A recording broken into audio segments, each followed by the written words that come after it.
The Copper Mountain Double Feature. Moonlit Tales of the Macabre. Small Bites, Book 17. Written by Pavel Bazhov. Narrated by Wolinsky. The Mistress of the Copper Mountain. Once upon a time, 2 miners from our village went to check their hay meadows. The meadows were far off, somewhere beyond the Severushka River.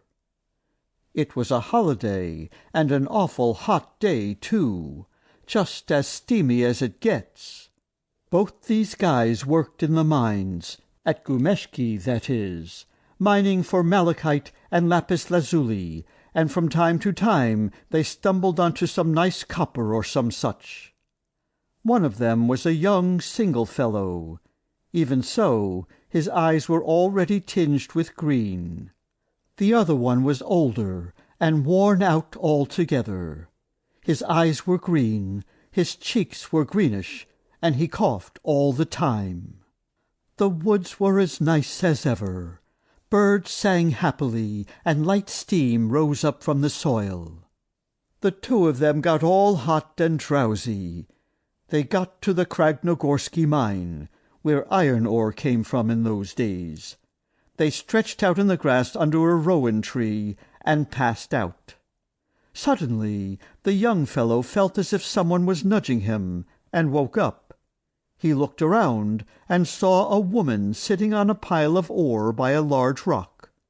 Her back was turned to him, and he saw from the way her braid was left down she was an unmarried girl. The braid was greyish-black, and didn't flop back and forth like a regular girl's, but was stuck to the middle of her back. At the end of the room were ribbons shimmering red and green. They glowed a little and rang quietly like thin copper sheets. The guy wondered about the braid, and kept watching the girl. She was not too tall, rather shapely, and just about as restless as they get. She couldn't sit still for a moment.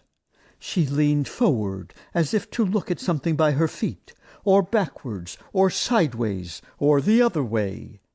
Then she hopped up to her feet, waved her arms, and leaned down again. In other words, that girl was just as fidgety as you can imagine. She chatted away, too, but he couldn't understand the language, and couldn't see who she was talking to. Whatever it was she was saying, she kept chuckling now and then. She must have been happy about something. The guy was just about to say something when it dawned on him. Goodness me, it's the mistress herself. That's just the kind of dress she wears. How did I miss that? She turned my head with that braid of hers, and all that fidgeting. Indeed, the girl's dress was the kind you wouldn't find anywhere else, made out of silk malachite. That was a special and rare sort of malachite that looked like silk, soft enough to touch. What a trouble, the guy thought. How can we get away before she notices? He heard from the elders the mistress liked to bend people to her will. As soon as he thought that, she looked back at him. Her eyes were merry. She smiled and said playfully, "What are you looking at, Stepan Petrovitch, for no good reason? Some people might charge you for looking. Come closer. Let's talk." The guy got scared, of course, but didn't show it. She might have had a secret power, but still, she was a girl. He couldn't stand to show he was scared before a girl. "I've no time," he said, "to talk. We've slept too long as is, and we still have to get to the hay meadows." She chuckled and said, "That's enough fooling around. Come over. I've a task for you." He saw then he had no choice. As he walked over to her, she pointed for him to walk around the pile of ore from the other side. He did, and saw a multitude of little lizards. They were all different. Some green ones, some blue, some a bit darker, some the color of clay or sand with golden dots. Some of them glittered like glass or mica.